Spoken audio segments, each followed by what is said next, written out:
Okay, so we're going to look at the non-playing arm and the job that the non-playing arm has on the ground strokes. Okay, so if we look at our forehand first of all, very, very important as you start to develop players in their techniques to try and feel that the non-playing side has a job to do just like the racket arm does. The racket arm side of the body automatically is going to work because obviously they've got to swing the racket, so something is going to be happening.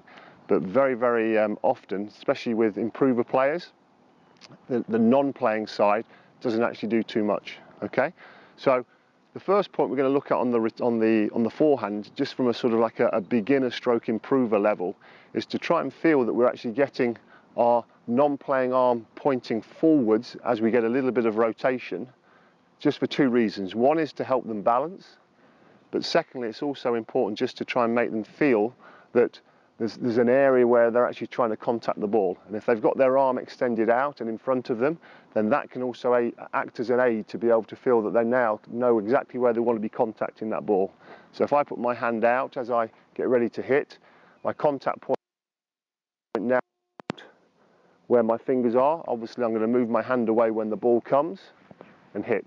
Okay, so from a balance point of view, it's important because we've obviously got my racket arm is back, and so my non-playing arm needs to be forwards just to help us balance, okay, as well as using that as an aid or a guide as to where we need to be making contact with the ball. Sometimes when the arm is just down by the side, players lose their balance and obviously they lose their contact point as well. So that's a key one for the sort of beginner stroke improver level.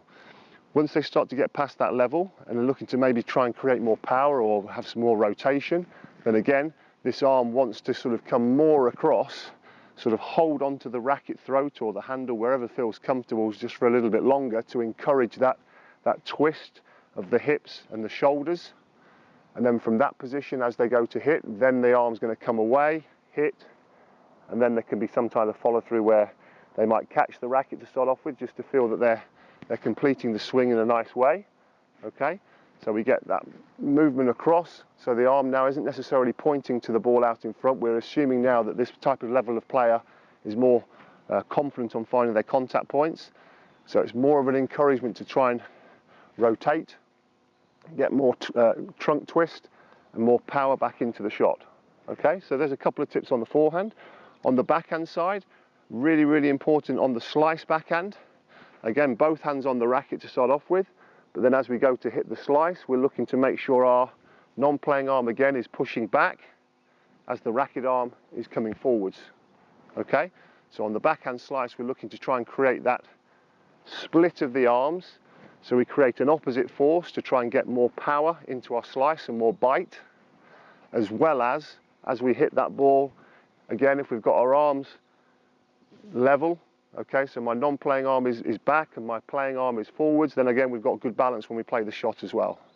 Okay, similarly with the single-handed backhand topspin or backhand drive, again, we're not going to have as much extension, and the reason why we're not going to have as much extension is because the backhand drive isn't just a linear shot, and that's going to encourage us to just swing forwards. We want it to be going through the ball first, but then we're going to rotate it a little bit more. So our non-playing arm won't go up so much because that's just going to stop us rotating. Okay, so we don't want that. What we want is that sort of position so we can hit and rotate. So we hit through the ball and rotate.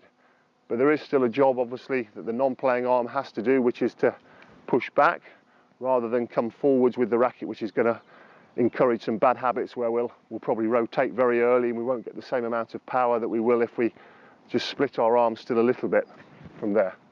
So I hope those tips help you.